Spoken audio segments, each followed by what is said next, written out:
Yep. So can you confirm if you're able to see my screen, the correct screen, PPT one? Yeah, Okay, we yeah. can. So um, today what we are going to cover here is the slots concept in Lightning Web Component. And then we have already seen how we can call the JavaScript method, the client-side method using a button, but we are also going to see how we are going to call it, maybe some of the parameters, some of its uh, important attributes that we are going to talk. And then we are also going to talk about how you can call the browser events with the help of how we can call the JavaScript method with the help of the browser events like on click, on change, on double click, that kind of events that we have. Then we are going to cover what is the getter and setter in Lightning Web Component. So there was a question in yesterday's session where we were having a question like how we wanted to make sure the property is public as well as reactive at the same time. So that we will see with the help of getters and setters. And then at the end, we are going to see the component composition. This component composition is basically how we are going to utilize the concept of parent, child, grandparent, grandchild, that kind of the hierarchy of the components that we are going to utilize here. So if we talk about the slots in Lightning Web Components, these are very simple. We can say these are some HTML syntax. Slots are nothing. These are the HTML syntax that is responsible for storing some value and then displaying into the UI. And if we talk about where we are going to use, so slots are basically the placeholder in a child component that are going to use to display the information into the child component, and the information can be provided from the parent component. So there are two different type of slots. So you really don't need to worry about that because we are going to see the example. So you will get understand how exactly it's going to work. So there are two different type of slots, like we've got an unnamed slots and then we've got a named slots. So unnamed slots are the slots or the placeholder where we really don't assign any name for those slot. And if you don't assign the name for those slots, we try to pass some value from the parent. The same value is going to be passed in all the slots. So let's say this is a example of your unnamed slot where we don't have any name. So let's say if I have one simple slot in my child component, or maybe 5 or 6 slots that doesn't have any name, and then I'm trying to pass some value from parent, let's say ABC. So that ABC is going to get displayed 6 times in my component because there is a 6 time unnamed slot that we have. And name slot is completely different than the unnamed slot. It's like it has to be have a name on that slot, and then once you're trying to pass a value, once you're trying to pass a value from your parent component to the child component, you will provide the name, and then only that particular slot is going to rendered with the information. How we are going to see later on, so really don't worry on that front. Now let's talk about how we are going to call the client-side JavaScript method. So JavaScript is a class that is also a client-side class in our like Lightning Web Component. So there are two, we'll say there are two sides. One is client and one is server. Our our Apex class is basically nothing. It is a client side. It is a server side, and then our JavaScript is nothing. It is a client side. Okay. So how we are going to call client side JavaScript methods? With the help of a button that we have already seen, and then with the help of a browser event like on change, maybe on click, or maybe there are multiple browser events that we are going to see. So these are some of the syntax of our events. Like each of these three syntax is valid. You can use either of them.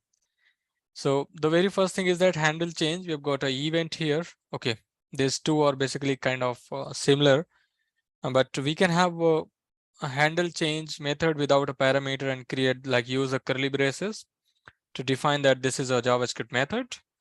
We can have a method like this where we've got the name of our method, the event parameter. It could be any name. It could be E or EVT or event. You can name it as anything. And then again, opening and closing curly braces to indicate this is a method. And this is a ES6, the ECMAScript syntax for creating the method. These are also known as arrow functions in JavaScript. So this is the name of our function. And we are saying that, okay, equal sign, we're assigning whatever it has. This is where it is accepting the parameter. It can accept multiple parameters by comma separated. and then this equal and then greater than sign actually denotes that this is a arrow function, and then again similarly we've got our opening and closing curly braces. So now let's see how we can implement this in our JavaScript. Sorry, not in our JavaScript, in our Lightning Web Component. We are quickly going to create maybe a Lightning Web Component that I will say account. I'm just naming it as a random, really not need to be the exact name that I'm using. You could use any name that you really wanted to utilize here. Now we've got the account here. So in our HTML component, before we actually go ahead and talk about how we call the methods, let's quickly talk about some of the input components that our Lightning Web Component has. Okay.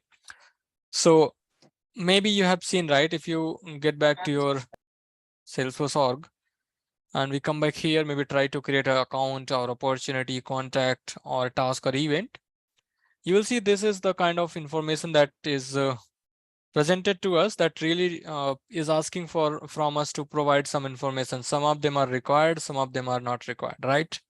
Like we've got amount is not required, close date is required. Similarly, opportunity name is required, stage name is required, right? So these are all information that is required from us. So let's suppose that you're going to develop, you really wanted to develop this kind of functionality using your Lightning Web Component.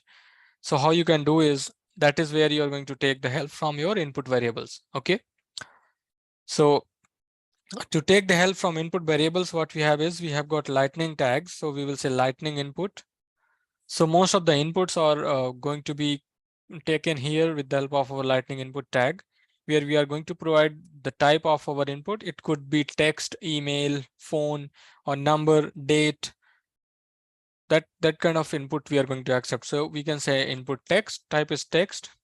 You can provide the label, maybe first name, and either it is a required or not. So you can, if you utilize this attribute like required, it is going to set as true, or maybe you can use this way as well. You can say true, or you can say false. That is one way of making this attribute required. And then maybe if you have some placeholder where you wanted to say first name here. So this placeholder is going to display into your UI component, and just close this component. So in Lightning Web Component, any input tag or any base component that you're utilizing must need to be a closing syntax. If it is have a starting syntax, it must need to have a closing syntax. That is one for your maybe text, right? You could have a last name as well for the same, because the name is going to type of text. But if we talk about email, you can change the name to email, and you also can change the label and placeholder as well. Similarly, if you wanted to have maybe currency, so you can have a number, and maybe you can say number of employees. I'm going to get rid of this placeholder for number field. Okay. Now let's talk about the currency field. Let's say you wanted to have a currency, you wanted to accept salary of an employee, something. Okay. Or maybe revenue. Instead of salary, we can say revenue. So there is no such data type called as currency here. So what you have to use is you have to utilize the data type as a number, and then there is an attribute called formatter. Okay. Then this formatter accepts currency as a formatter. Okay. You can say formatter is a currency, and then you can have like a step how you wanted to increase the value, maybe 0.001, or maybe you can say 1. So if you say 1, your currency is going to be it's not going to take any decimal points. Your input is not going to take any decimal point, because you have defined as 1. So it is always going to take the full number, or the dedicated number, 1, 2, 3, like that. That's you've got for your number. We will see this the significance of this step. And maybe I think if you, and then later on, if you hover over this like input tag, you will see most of the attributes of your input tag. For checkbox, you have got type is checkbox, right? For date, maybe let's say if you really wanted to have a date here, date field. So you can change the type to date, and maybe you can say, I'm just putting some random values. I really not bothering about the labels or something. Just wanted to showcase you the inputs there. Maybe if you wanted to have a checkbox, you can have checkbox as well. And maybe you can say completed as a label.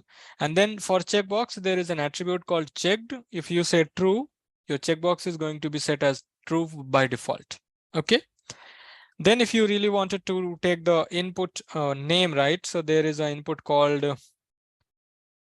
lightning, I think input name. This is the one. Okay. So basically it has, it definitely takes few things, like it takes what is the first name label, what is the last name label, what exactly the label is, right? So you can just have that here. Maybe I'm going to say full name. So what is the useful, or I'll say what is the significance of this input is like, if you wanted to take the input of a complete name, right? First, last name, middle name, salutation, all those kind of going to considered over here. Those going to taken care by. Similarly, if you wanted to take the address input, so you've got lightning input address. Okay, and then again, all these I have just taken it over here like this, but this actually takes so many attributes for us. So we are going to take the help from our extension, that is LWC sort keys. I believe everyone has already installed in their machine. If not, please do let me know in the chat window. I'll let you know how to install. And to use it, you just need to use LWC colon and then maybe LWC colon and then say address. So input address, it's going to basically give you the complete syntax for your input address, how the input address is going to look like. So this is just some of the input parameters, like we have got combo box, right? The in pick list field, there is a LWC combo box. Okay. Yeah, Mayank, I'll let you know. So this is your LWC combo box that takes few things like what is the value of your pick list, what are the options that you wanted to display, and maybe we are going to talk about how to utilize these options, right? So you've got this LWC combo box. Now, if you wanted to learn more about this combo box, you can just hover over and then click on view in component library, and it's going to open this complete, like the complete information about your lightning combo box. And you will see how your combo box is going to look like, maybe like this. This is a pick list, and it actually takes one parameter, which is options. We are going to take as it is, and but we will talk about this get later on. But for now, as our demo purpose, we are going to maybe put as it is in our JavaScript. And then let's deploy this. So this is just a very, I'll say, simple inputs that you can have in your Lightning Web Component in order to display or showcase a form. Now let's navigate to Developer Console and then utilize our component there to see the outcome. So I'm really going to comment out these two because I don't need. This is our component, and then preview it. So you will see that you are able to see the input right here, the first name, last name, email, number of employees. Now here what I was saying is you cannot have like 0 point something like this. If you try to put it, you will get your entry is an invalid increment. So if you want to have the decimal values in your JavaScript, in your HTML, for the steps parameter, you have to do like this 001 like this. It's going to accept all the values, all other values. Okay. But again, it's going to take the values up to 3 decimal points that we have decided, like provided here. And then you've got revenue. This is a currency field. Maybe if you say like this, it's going to display the currency. It's going to take the currency, the default currency of your org, and going to display here. Due date is a date field. You can see there is a date time picker. Now full name, you see we've got salutation, first name, last name, and this is our address. And then at the end, we've got the pick list value with these 3 options. So that's basically we create the simple form that we have. And then you can see that this is not like there is no spacing all around. We don't have any spacing. For that, we can definitely maybe put this complete thing into the like inside the division. And then for this division, we could have a class that is SLDS, my favorite one, SLDS margin around underscore large. That is going to basically give you the margin all around the CSS. Now let's talk about the extension that you guys don't have is. So that extension is something that what you have to do is you really have to click on this extensions. And then here you need to search for LWC sort keys. Okay, this is the extension. This one, LWC sort keys by Nisar Ahmed. So you just need to, you will see the install button. You need to click on that, or maybe I'll just share this link with you as well. So if you click on this, maybe you visit this link, click on install, it's going to ask you to open the VS Code to get install this extension. This is for the one for the people who don't have installed this extension. This is really powerful and super helpful for us to increase our we'll say productivity while working with LWC. Now we've got okay. Now we've got our LWC with the some simple form that we have. Now let's talk about how we are going to call the method, the JavaScript method, first on the browser events, and then we are going to talk about on the click of a button. Okay. So here, yeah, let's talk about first this lightning combo box. This is a pick list value. Okay. And that pick list value, as we all know, that it's going to take the array of values, because if you go to your Java, maybe your any record which has a pick list value, any object that has a pick list value, and maybe try to edit or create the record, you will see that it basically is getting displaying multiple options for us. Okay, so this is a label that user is able to see, and there is something called API name that that we are not able to see, that we get into the system, that is getting stored into the system behind the scene. Okay, so that's why for preparing this combo box, we really need something called options. Whatever the options we wanted to display, we really don't need a value or something. The options is something which is required for creating the lightning combo box. And the options is basically this accepts the array of records, the array of options. That option will have two things: label that is going to be displayed for the user, and the value that is going to be selected behind the scene. Whenever a user selects something, that value is going to get stored into the JavaScript. Now, what is that? If you go to the component and refresh this our application, so this is like it has got new, in progress and finished. If you select in progress, and we can see the value here, like this is the one that user is able to see, but this is the value that once user selects, this is the value that we would be able to get in our JavaScript. So this is really important for us to have the options. Maybe we can have the options like this instead of creating the getter, because we haven't covered that. We can have like this options, and we're just creating an array. Now this is an array of objects. We definitely wanted to do at the red track. Now we have got these options over here, and that's also going to work the same way that earlier it was working. Now let's talk about, let's say that because user is changing something in this input field, right? User is changing something, and we really wanted to catch or basically grabs that input that user has provided and then put into our JavaScript some of the variables, right? So how we are going to put is, we're going to utilize the browser event like on change. That means anytime a user is inputting anything, we really wanted to put that, catch that information behind the scene. So what we will say, handle change. Okay, this is a name of our method, and we can have here, maybe we'll say handle change. How we are going to define is, now we are going to take the event parameter. This is really very important for us that I wanted to showcase, that event parameter. Okay, now we say event.prevent default. This is really important for us. We really need to prevent the default behavior of that element. Now what what this line does is, it prevents the default behavior. What is the default behavior? So I'll take an example of anchor tag, right? So the default behavior of anchor tag is to navigate to a specified link. right? And if you really wanted to prevent that behavior, you say that, okay, on the click of this anchor tag, I really don't want it to navigate. I wanted to call the JavaScript method and do something.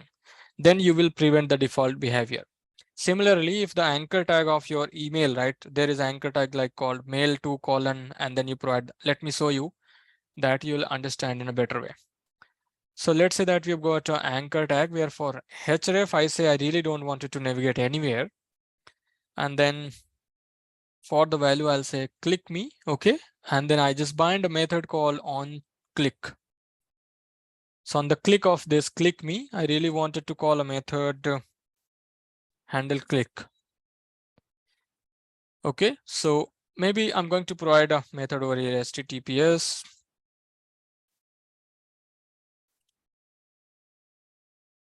So we really are navigating to this link, right? And then let's like have this method over here, take the parameter called event, and we're not defining, we're not preventing the default behavior. Let's see what will happen. Let's deploy this. And here you're going to refresh this page. We are going to refresh, and this is the click me, right? If I click on the click me, you see here it is navigating, and it's just navigated me to my web, right, to my website.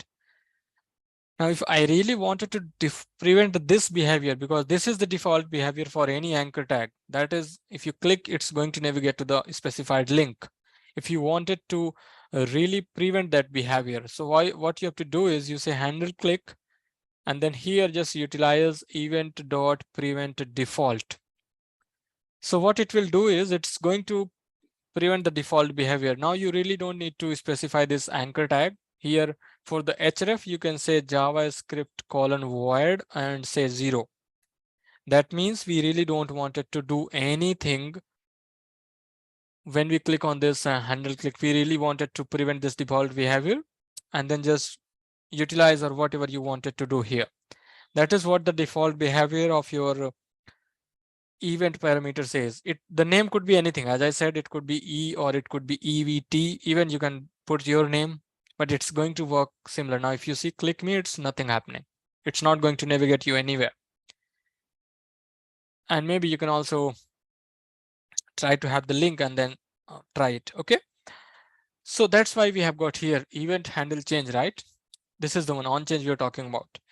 Now, let's say we are going to create a variable called now there is a concept here. So if we wanted to create a variable here in our class label, we can say the variable like this message without providing any variable identifier. But if you wanted to create a variable here in our within a method that we have created or within a block, it could be for loop or it could be if condition, right? We have to use any of these identifier, either where or let or const. Okay. I hope you all are aware about the concept of this const or let or where in the JavaScript. Okay. So my recommendation is try to use let, because where is basically for global variables. Constant is for mostly for the constant, for the variables that you really don't want it to change. And let is basically which is for the local scope. So that's why we usually use let. And I'll say, I'll name it as element equal to. Now, if I wanted to know that this particular input has been changed, right? So maybe I'm going to put it this for a couple of more inputs. And I'm going to comment out this lightning input address and input name just to give the space for our component. Now I have got this on change for these three. The same method is being called, right? Now I wanted to know which particular input has been changed, either first name or last name or email, right? So we can say event dot target. Okay, so as soon as you say event dot target, it is going to give you this complete HTML file. So whatever the input you're trying to change, let's say you are trying to change this first name, it's going to give you this complete HTML syntax for you. Similarly for last name and email. And maybe, oops.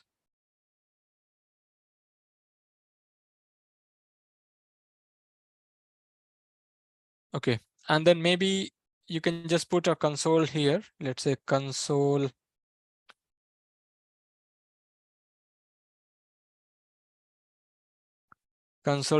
and element here, okay? And do the save and then deploy these changes. So now what we are doing actually here is we are saying, okay, now give me the target. What was the target? Because of that, my method got executed. Okay. Now let's refresh this. Once we refresh this page, now we will see the change here. Maybe we will do the inspect element. Okay. And here we are in console.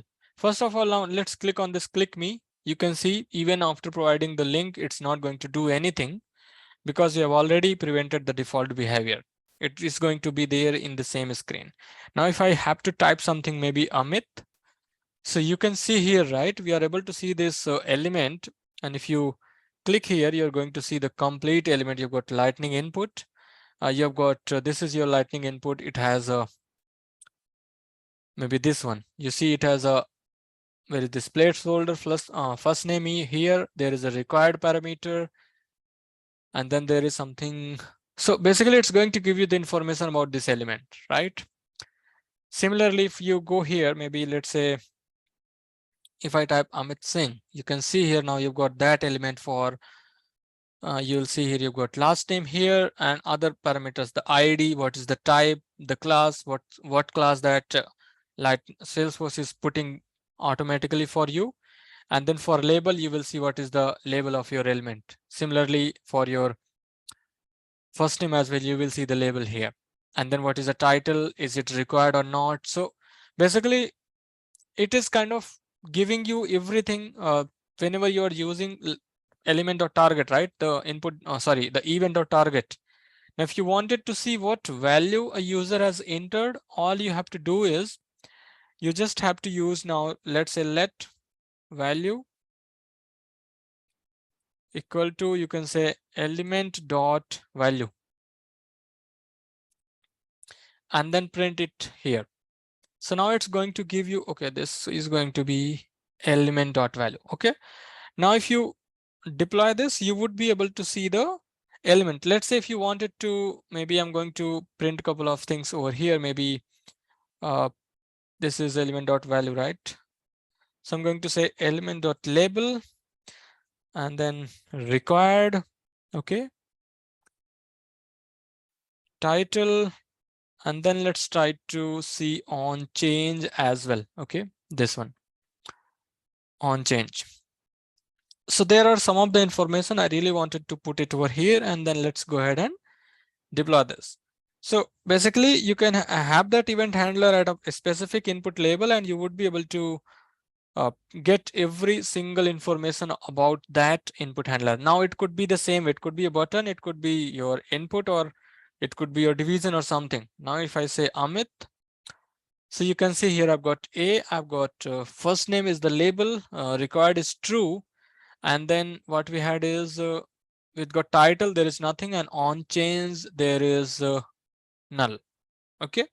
So basically we are able to see the information, whatever it is intended for us. Now we can manipulate with this and we would be able to do the things. So that is basically one part. Maybe I'm going to provide the title here so that we can also see what's that.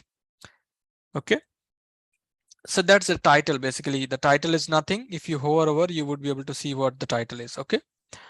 So that's the one part of calling the client-side JavaScript method using the browser events like on, this is on change, you've got on click, and maybe there is something called on key up. Okay. Key up or key down, key press. There are multiple on mouse hover or on mouse, right? There is something called on mouse hover, on mouse down, on mouse enter. So there are so many browser events, but most of the time you would be working with these like on change, on click. These are the two most, I'll say, used browser events that we are doing, we are using as part of our day-to-day developer life. So for anything is any question or something, any doubt, if you have, please feel free to put into the chat.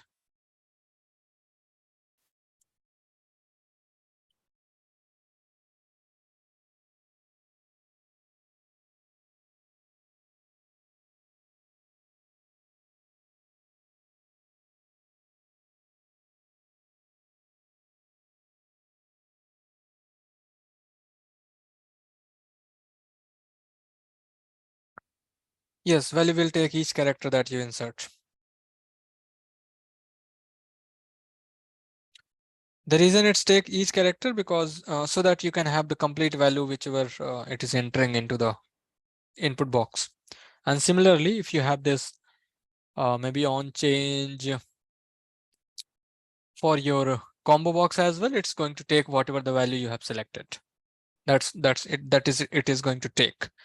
Now let's say if we have a LWC button, right? We have already seen earlier as well. Maybe I'm going to select variant as brand. Okay.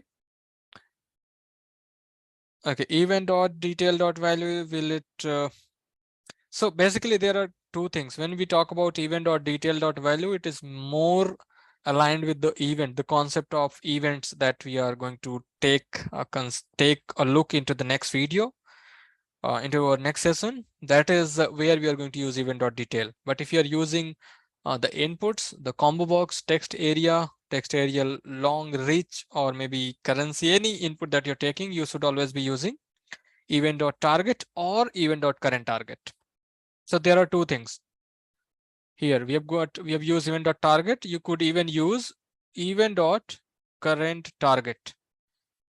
Okay, so both are going to give you the same result, but there is a minute difference between event dot target and current target. We'll talk about when we are going to use event dot current target. Okay.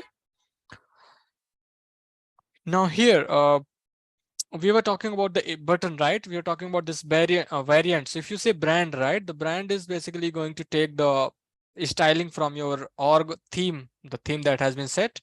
Whatever the button, maybe create account, that is as a label. You can have the title, and maybe you can have a handle create account on click, because you're going to click on that button. That's why it is on click. You're going to change the value for any of these input. That's why it is on change. Okay. Now just say handle create account. You're going to create a method here. We are going to accept the event parameter, and most of the time we are going to do the event prevent default. Okay. Similarly, now you can have like event dot target, and you could get the details like if you have label, you have title, you've got variant, you could definitely get those information over here for your button type as well. Okay, so we are going to say maybe button element dot label, or maybe you could name it as button. And then here you could have a variant. Okay. So these are the three input parameter, three attributes of our lightning button that we really wanted to showcase into the debug log. And now if you come back here, you would see that there is a button, and you would be able to, we click here, maybe just get rid of this, clear that. If you click on create account, you see that this is a title, label, and brand. This is a variant. Similarly, if you do the change, you will see here now you got, this is the value you got, we're talking about, right? In progress. Now the UI is in progress in a different way, but the value that we are getting in the JavaScript is completely different. This is the label, and this is the required or not. It says that it is false, but in our like other input variables that we have, it is required as a true, because we have set required as true. And you clearly see that there is a red sign next to that button. Okay, sorry, that input. So that is a way that you can basically go ahead and create the like you can call the methods of your JavaScript. Now there is one thing that I really wanted to have is that is something, let's say that here you have got multiple inputs, right? First name, last name, email, number of employees, currency. So what really happens is most of the time we usually say handle first name change, handle last name change, that kind of things we do because we really wanted to create a record. But there is a very, I'll say, shortcut way to do this, that is with the help of another attribute called name. So there is an attribute called name that is available for each type of input that you have, including combo box, text area long, name, everything it is there. Okay. Now you see here, there is a name already here for combo box. Now how it's going to help us. Okay. So let's say that we are taking an example. Let's say that we are trying to create a contact record here. Okay. So the label of our field API name is first name. But if we, sorry, let's first go to our contact object. Okay. Now we are assuming you could take this example for any object. We're just assuming we are going to use contact. So if you go to contact object and open it and go to the fields and relationship and find first name. Okay. So, okay, there, I think name is a compound field in contact. That's why we are not able to see, but we are going to go to contact, click on new. So if you see, the label is first name, but actually the API name of our first name is basically first name without a space, right? Similarly, the label is, or last name is last name, but API name is last colon, last name without API name, right? Similarly, for home phone, it is, I think, home without, like home phone without a space. So what really we need to do here is,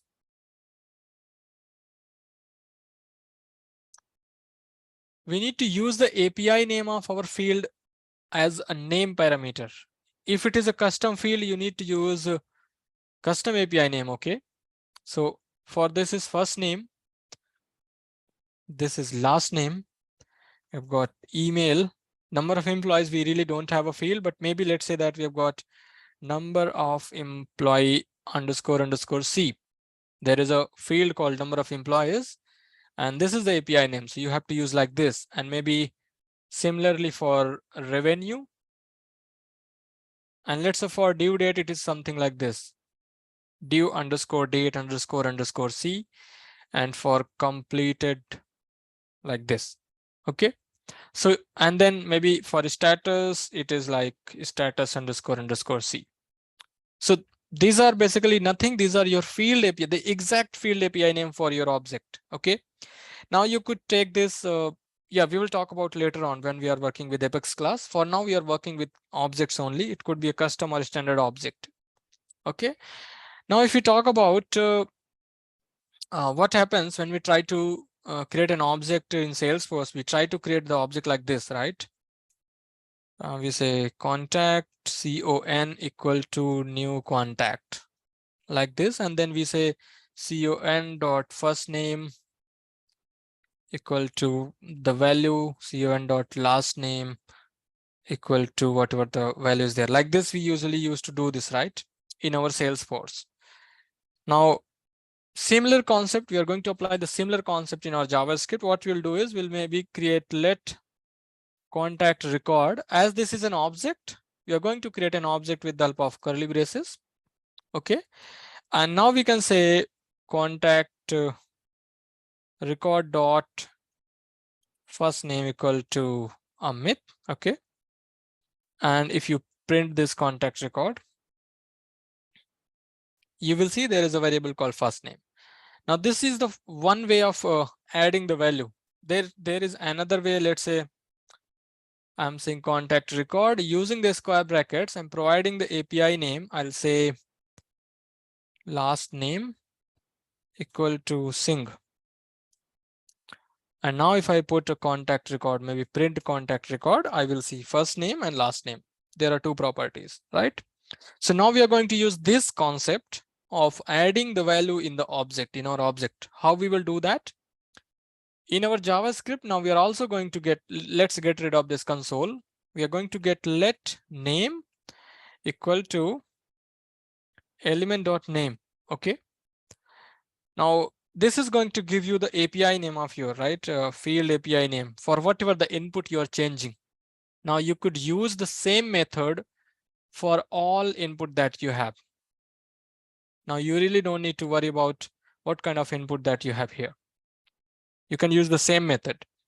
And later on here, what you have to do is let's create a variable here. We are going to say maybe contact record. This is going to be a type of object. Okay.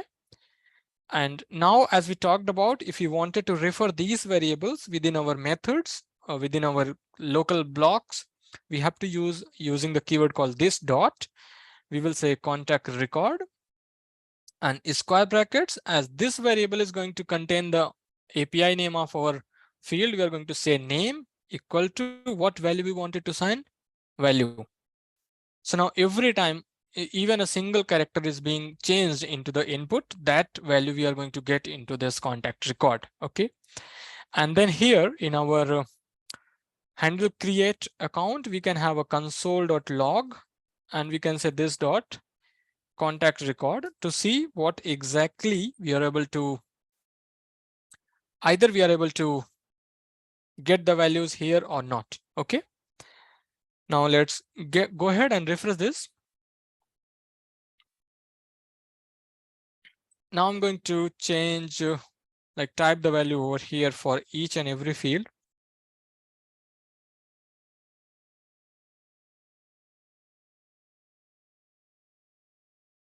Okay, and then click on create account. So you can see I've got a proxy, and if you go to proxy, or maybe, okay, we really have to go with another route to see the outcome. So how we usually going to do is we are going to, this is a JavaScript object. Most of the time it is basically wrapped into the proxy object. So what usually we do is we use the JSON class. There is a JSON class in JavaScript, and then there is a method called stringify that converts our JavaScript object or array of objects or arrays into the string format. And then we can easily see the JSON. Basically, we can see the JSON over here. Okay. And now if you do the refresh and we make the changes, basically I'm just putting something here. Okay, you have, that's fine. It's not going to give us any error.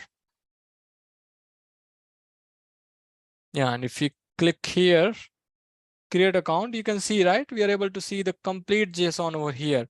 So maybe in your Apex class, if you try to create the object, let's say contact con equal to new contact, I'm going to utilize the field name here itself. First name equal to maybe let's say Amit, last name equal to just 2 parameters. Okay. And then if I wanted to print it, let's say in the form of a string. So what I'm going to do is I'm going to use JSON.serialize. Again, JSON is a class in Apex. Serialize is the method that converts your object to a string. And if I go ahead and execute, you will see, right, this is the exact JSON that we have printed. Forget about these attributes. We really don't worry about this, but you see first name, last name, the exact JSON that we have prepared here. Then later on, we will see how we can send it to Salesforce and then validate it and create the records for any object. But that's how you basically going to tackle with the multiple input variables. If you have hundreds or 50 or maybe 80 or thousands of inputs, you can tackle with this single method. One thing that you really need to worry about is this checkbox, because checkbox does not have a property called value. It has a property called checked. So you really have to be careful here while assigning the value. So what you really have to do is maybe you have to check if your checkbox, you can say if you can check here if you can utilize a condition here where you say if name equal to this completed, that means it's a checkbox. You're going to do a different way, otherwise assign this value. Okay, like this. So you have, what you have to do is now you have to say paste it here. For value, what you will do is you will say event dot target, or maybe you will say element dot checked. This is the property that's going to give you the true or false for your checkbox or for your radio buttons. That is one thing that you have to do. Similarly, for your address fields as well, you have to really look into what fields are there. So that is what we had as part of the input elements here and calling the JavaScript methods. Now let's talk about the getter and setters in Lightning Web Component. So getter and setters are really powerful. The one use case is that when you wanted to have the public properties, like you wanted to get the input from your parent component as a public property, as well as you also wanted to make sure it is a reactive. Okay. So let's say that you wanted to accept the list of users from your parent component. At the same time, you wanted to make it reactive. Maybe you wanted to do some manipulation in your JavaScript variable, right? So how you can do it? So this is a very simple syntax of your getters and setters. where you have to use get keyword for making sure your variable is acting as a getter. And then this is the name of your variable. Okay, so get variable is always going to return something. It could be a string, array, could be anything, or maybe integer, boolean, but it has to have a return statement within your get method. There is a set method which is going to have a value. Okay, it is always going to accept one parameter, that is value, or maybe yeah, that's going to accept one parameter. And then here you can do the logic, maybe utilize another attribute and do performing whatever the operation that you wanted to perform. Okay, so if you have a set element, you must need to have a get element. But if you have a get element, there is no need. Maybe if you want, you can define a set element, but if you want, you can define a set element. Like if you don't want, no need. If you want, you can define it. Okay, now let's see how we can do this. Maybe I'm going to create another component. So the name of our component is getter. So as we talked about, how we are going to define is like, let's say, first of all, you can define a private and public getter. So let's say get, and maybe we'll say name. Okay, as we talked about, it's always going to return something. So you have to say return, maybe I'm going to say Amit Singh. Okay, simple get. Okay, now let's go to HTML and print it over here as name. Now how you wanted to refer that? So this is nothing, this is the name of your property. So you just have to utilize the same way like this. And I'm going to have a LWC button here. I wanted to showcase something. I'll say LWC button. We'll say change name as a label. Handle click is a method name. I'm going to have event as a parameter. Event.prevent default is my method that I wanted to, and I'm trying to change the value of my name, which says this.name equal to maybe Rohit Goyal. Okay, do a right click and deploy this. Now this is our component. Once this is deployed, we definitely need to use in our Oracle application as well. So instead of account, I'm going to use getter and save it. So by default, you will see there is a name called Amit Singh. And if I clear this console and click on this change name, you can see there is an error. Like it says uncaught exception, and you cannot really get it why it is giving you the error. Okay, so the reason it is giving you the error, if you have a getter method, you cannot use the name of your method over here to assign anything. Maybe you could have a variable here, you'll say local name. Okay, and maybe you return, by default you say local name is Amit Singh, and you're returning this variable from your getter method. You say this dot local name, and then here you change this dot local name to Rohit Goyal. Okay, and then go ahead and deploy this.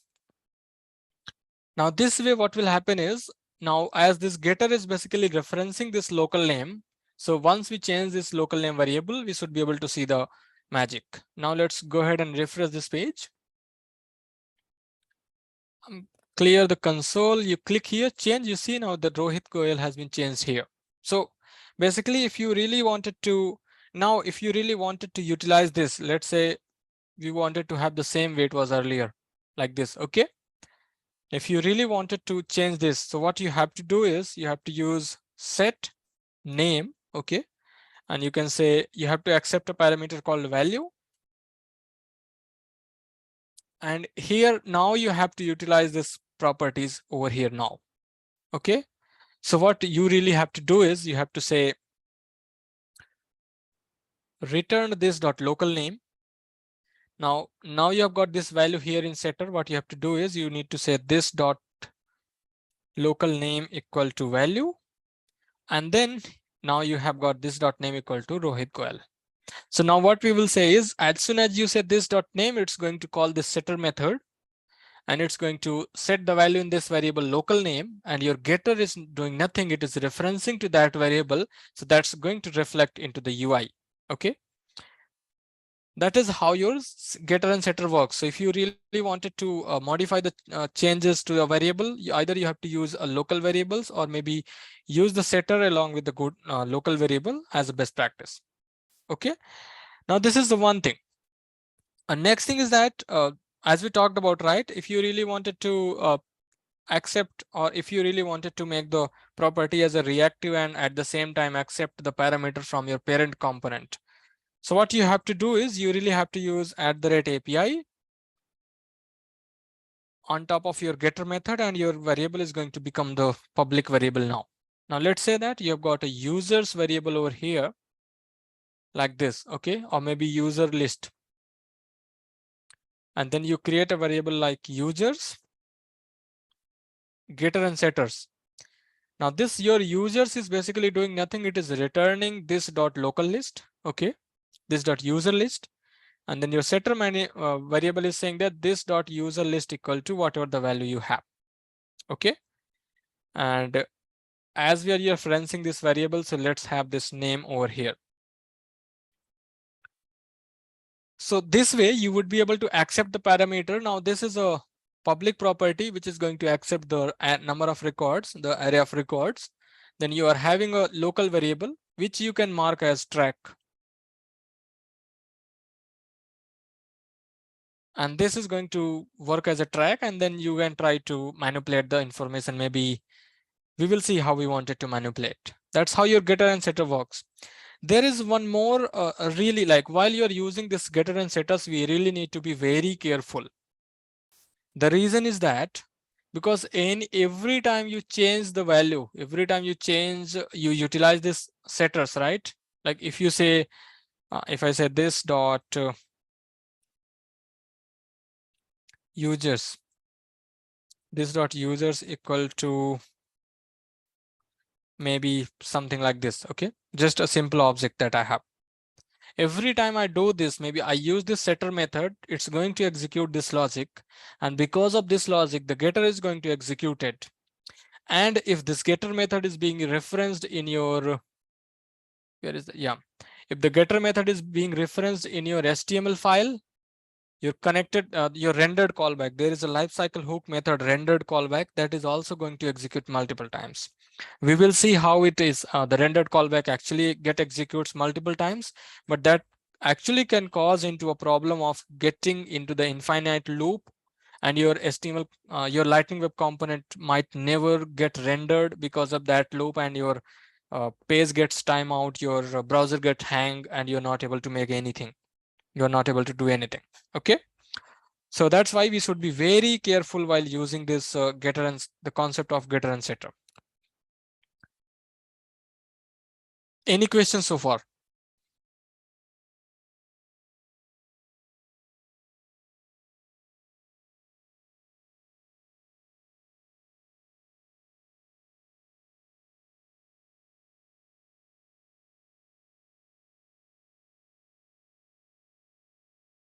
Okay.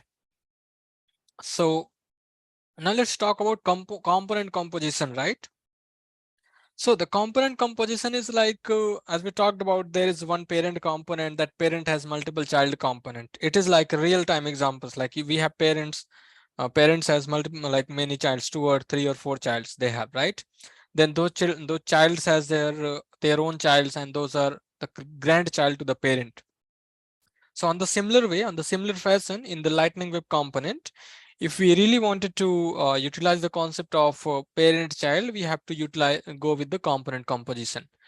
Now, what is the significance? What is the use and benefit of this parent-child like the composition of our components? So let's say that there is a component that you have created that is used for displaying the information about an account. That is displaying maybe account name, industry, revenue, and rating. At later point of time, there is again another requirement which came where they wanted to say, I wanted to have a list of accounts. Okay.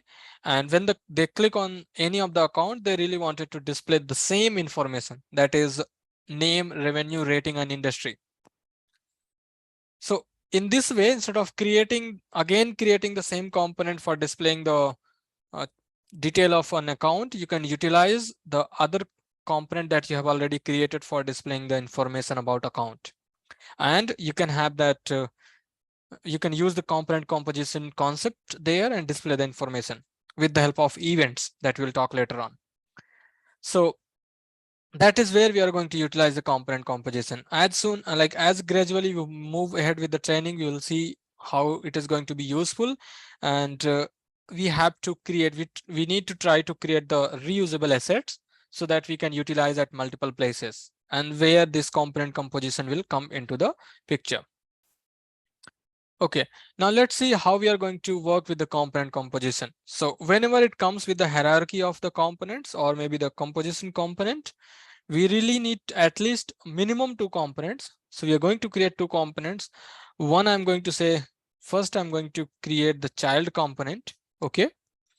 And within this child components, I'm going to have this getter and setter that we talked about, and even this handle click.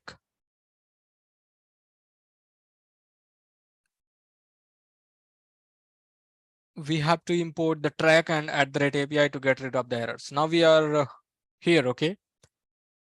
Yeah, now we are here and we're trying to do something. So we've got user list as a local variable, which is decorated at the track. We've got API as a users, which is returning that local variable. We've got setter value. Okay. Now we're having a method called handle click. Now in the HTML file of our JavaScript component, I'm going to have a lightning card. Okay. This lightning card is helpful for you to display the information like a card where you can have a title, you can have icon. Okay. So I'll say child component, icon could be standard colon contact. I really don't need button. I'm going to get rid of this. A card will have a footer and will have, sorry, it will have a body and it will have a footer.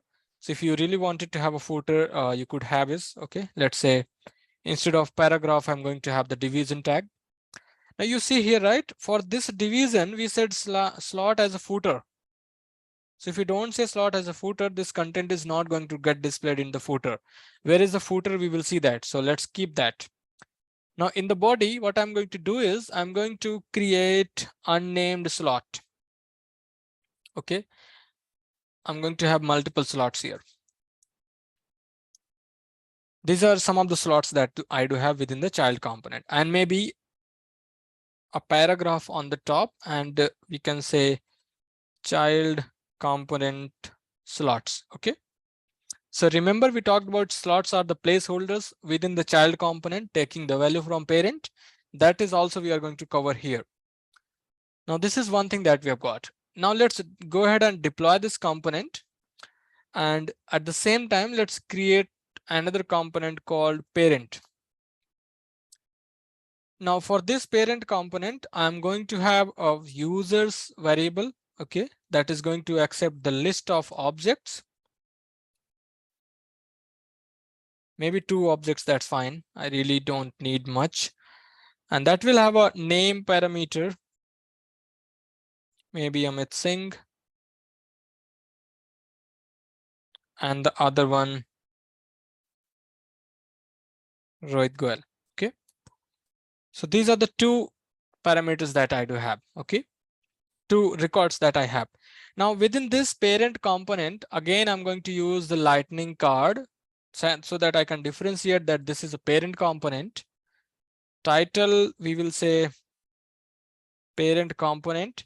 Icon name is going to be standard colon account. How we define this icon name, we will talk about. Don't worry on that. I'm going to have change my division, sorry, my paragraph to division, and footer text, I will say parent card footer. And within the division tag of my body, I'll say parent component.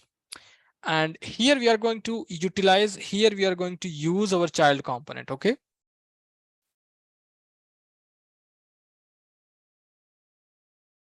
So how we are going to use? So there is a minute difference between like using the component in Aura application or Aura component and using the component in LWC. What we have to use is we have to use less than sign, then C. This is our namespace, then hyphen, the name of our component. What is the name of our component? That is child. This is very simple. Okay. But at the other hand, let's say if you have got a component like hello world, right? This component has two words in it. Hello world. Out of world, like the letter W is capital in the word world. So how you're going to utilize is you're going to say C hyphen, your component is going to say hello. Now it is going to break down into the kebab case. So every letter that is in caps, it has to break down with hyphen and then the other part of the letter. That is how your component is going to look like. Now let's say that there is a component that you have something like this, my maybe component ABC like this. So if you really wanted to utilize this in your Lightning Web component, so it's going to look like this, C hyphen my. Now the component has a C in caps, so you have to utilize hyphen and then say component. Now all three letters are in caps, so you have to say A hyphen B hyphen C like this and then close it. So basically that's how you're going to utilize your component within your Lightning Web component. You have to use the kebab case. Okay.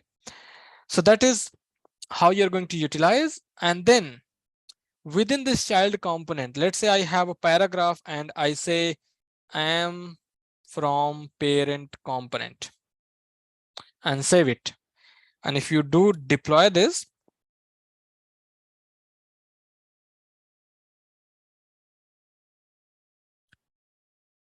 and get back here into our Aura application, we definitely have to change our component that is parent, because now parent is the container and then there is a child component within parent.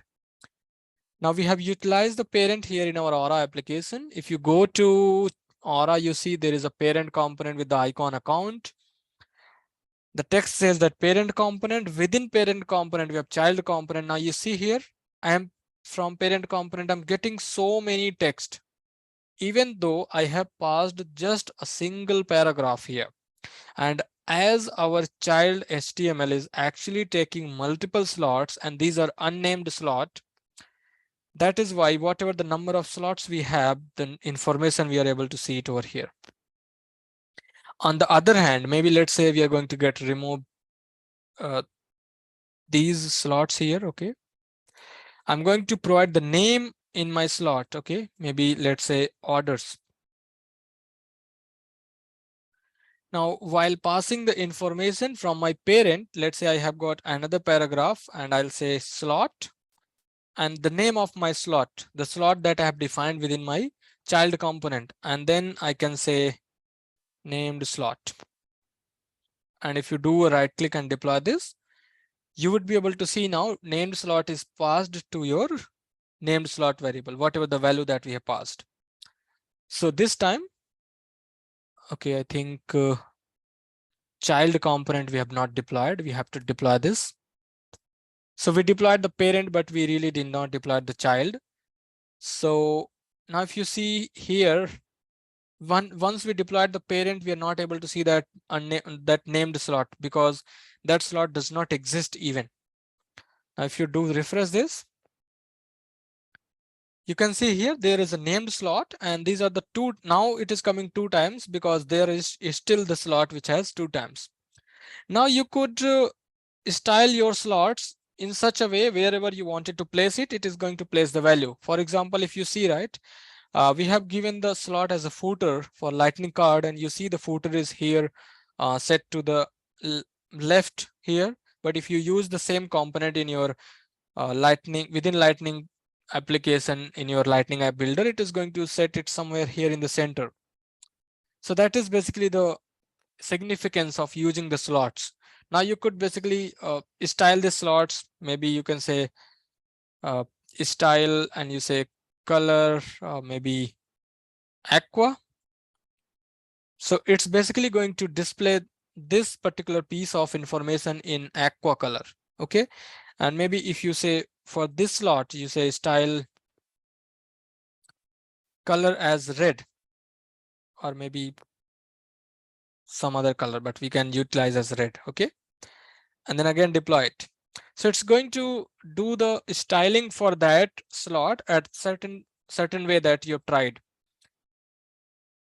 And then, as I said, right, you could have, you see here, right, this is a different color, this is a different color. So you could do the styling as much as you want.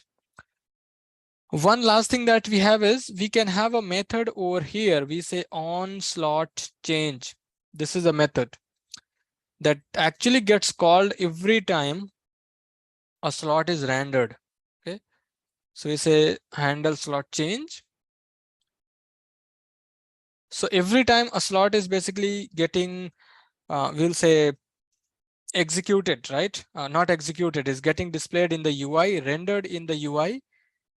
You are going to basically see this information, see this console. Now there is one last thing. One more thing that we had is, if you see here, our child component actually has a getter variable and setter variable that is accepting the users, right?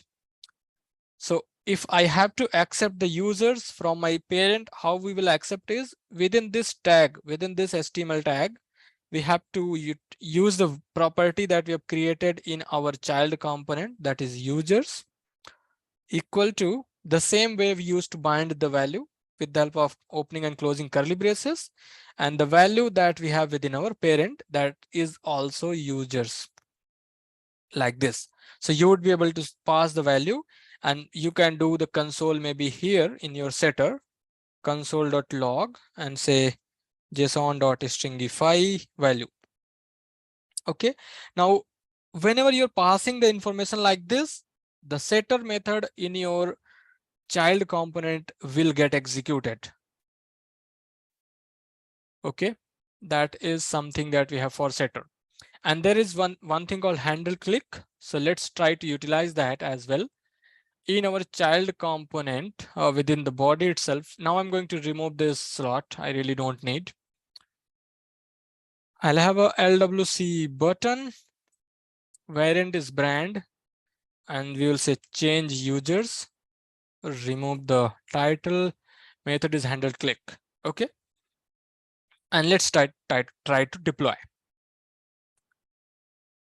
So now we have done most of the things. We pass the value, we are able to accept it, and we will see what happens. So okay, we really don't see that setter console log. We're not able to see it over here. That's fine. But if you try to click on this change users, you see what's happening here is it says, okay, now if you click on change users, that setter is getting executed. If you see here, that's why we got this console value, because whatever we are getting it from here. But one thing is that why we are not able to get this setter work. Maybe if I utilize API here. So basically we can use either API for setter, or we can use either API for getter. We can utilize @API for any method. It could be getter or setter. And maybe if we see what really happens, I haven't utilized from a very long time. So you see here, right? Slot change is coming up because the slot is basically being rendered, and that console is not coming up. Not sure why, but if you go to the change user, you can see that console is basically working fine. Now, if you really want, you can utilize a for loop on this users, right? And then you could display that information over here in your child component. So with that, we come to our question sections. So please have a look into this 5 questions that we have in the screen. And if you have other questions, please feel free to ask.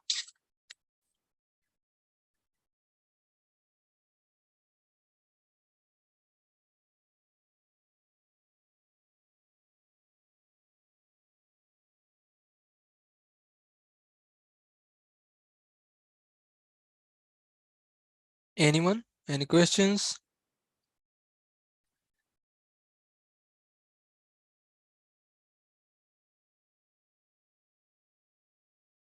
Or any feedback? We are going too slow, we are going too fast.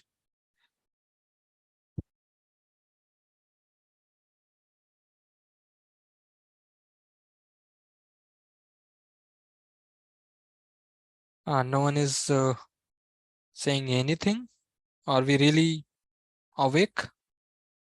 Everyone, hello. Yeah. Okay. The actual use case of getter and setter in question 4, please. Okay.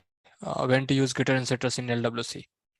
Yeah, so there are a couple of things. One is like if you really wanted to execute some logic every time your setter is changed, maybe the value of a particular parameter is changed and you wanted to execute some logic. For example, let's say that you have a pick list where you are displaying the breed, the dog breeds, and every time the pick list is changing, you wanted to make an API call and get the information about the dog breeds you wanted to display that image. You can have that.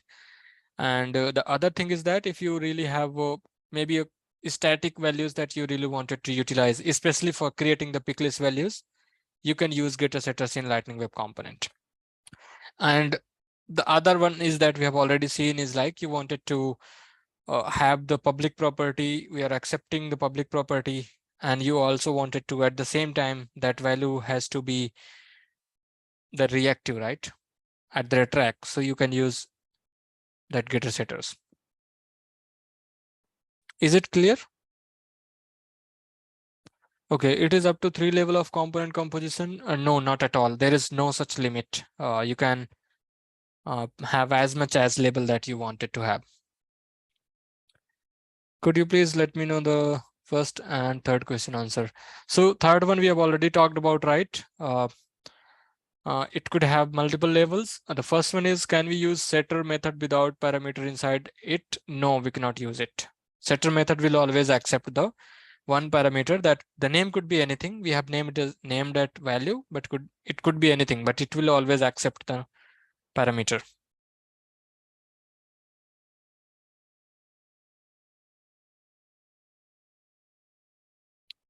Okay, then if not, let's talk about assignments. There are total 3 assignments. Number 1, create a Lightning Web component with the below input task title and task priority. The priority is going to be the pick list field with value of low, medium, and high. Then you have to create a custom button, add to list. Whenever a user clicks on add to list, the task should be added to the list, and all the tasks should be displayed on the same component. So basically here you have to create a list where you're going to have the multiple tasks. Every time you add in that list, push that newly created task into the list and display that, render that with the help of your iterator or maybe with the help of template for each.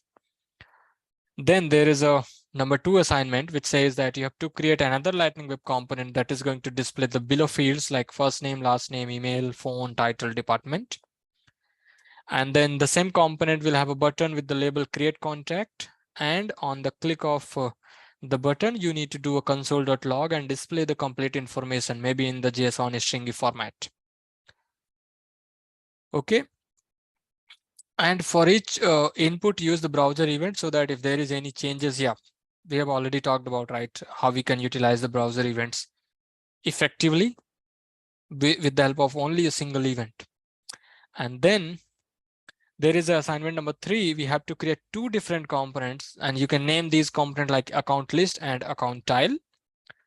You are going to use account tile component within the account list component. You have to create unnamed and named slot within the account tile component. You have to pass some value from your account list component into the slots. So these are the 3 assignments that you have to complete as part of today's session. And as I said, please do share your assignments as a part of GIST so that I can go ahead and verify it. It's the betterment for all of us.